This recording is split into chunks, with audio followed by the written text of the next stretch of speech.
पाक हो जहां जी दौर अवाजे में नबी पाक हो जहां जी दौर अवाजे में नबी पाक हो जहां मां कलम पढ़ी प्यार सा कदमन खिच महा जी दौर अवाजे में नबी पाक हो जहां जी दौर अवाजे में नबी पाक हो जहां मां कलम पढ़ी प्यार सा कदमन खिच महा मां कलम पढ़ी प्यार सा कदमन खिच महा मुझी आवाज़ मिठड़ा मोहम्मद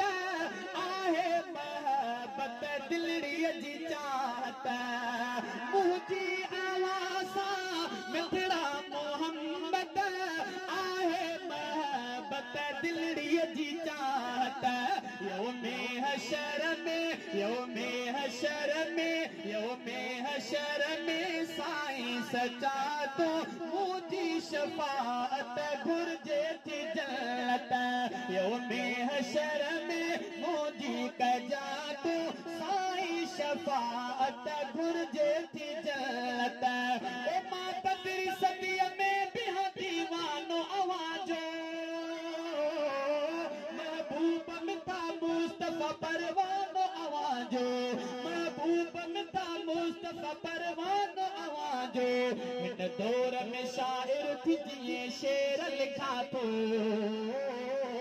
इन दौर में शायर थी जिए शेर लिखा तो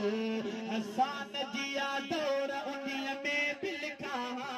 हसान जिया दौर उन्हीं में भी लिखा जे दौर आवाजे में नबी पाक हो जहां मां कलम पढ़ी प्यार सा कदमन खिच महा मां कलम पढ़ी प्यार सा कदमन खिच महा घर जो आवाजे पीरी पारे हुजे हां सब रोज आवाजो एक दीदार थिए हां घर जो आवाजे पीरी पारे हुजे हां घर जो आवाजे पीरी पारे हुजे हां सब रोज आवाजो एक दीदार थिए हां अखड़ियों बिथरी मौज पवन हाई प्यारा अखड़ियों बिथरे मौज पवन हाई प्यारा हर हर मखणी नेण अवादे प्यो ॾिसा हर हर मखणी नेण अवादे प्यो ॾिसा जे दौर अवाजे में नबी पाक हो जहां मां कलम पढ़ी प्यार सा कदमन खिच महा मां कलम पढ़ी प्यार सा कदमन खिच महा ओ जे ना उखड़ो हाथ पीरी जीउ चवा जीउ चवंद पीरी जल्द मां खिदमत में पुॼा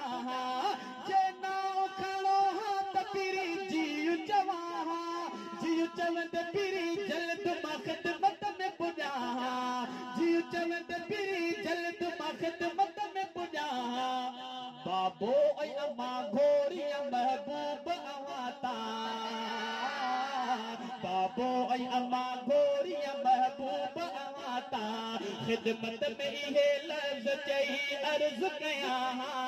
खिदमत में इहे लफ्ज़ चई अर्ज़ कया जे दौर अवाजे में नबी पाक हो जहां मां कलम पढ़ी प्यार सा कदमन खिच महा मां कलम पढ़ी प्यार सा कदमन खिच महा सिद्दीक़ ऐं फारूक ऐं उस्मान अली सां यारी भी रखा मसजन टोली फली सां यारी भी रखा मसजन टोली फली सां यारी भी रखा मसजन टोली फली सां यारन सां सची यारी निभाया प्यारा यारन सा सची यारी निभाया प्यारा एक हरफ न मां उन्हनि ते कॾहिं बि सहा एक हरफ न उन्हनि ते बि मां कॾहिं न सहा जे दौर आवाजे में नबी पाक हुजा मां कलम पढ़ी प्यार सां कदमन खिच मां कलम पढ़ी प्यार सां कदमन खिच मां जे दौर आवाजे में नबी पाक हुजा कलम पढ़ी प्यार सा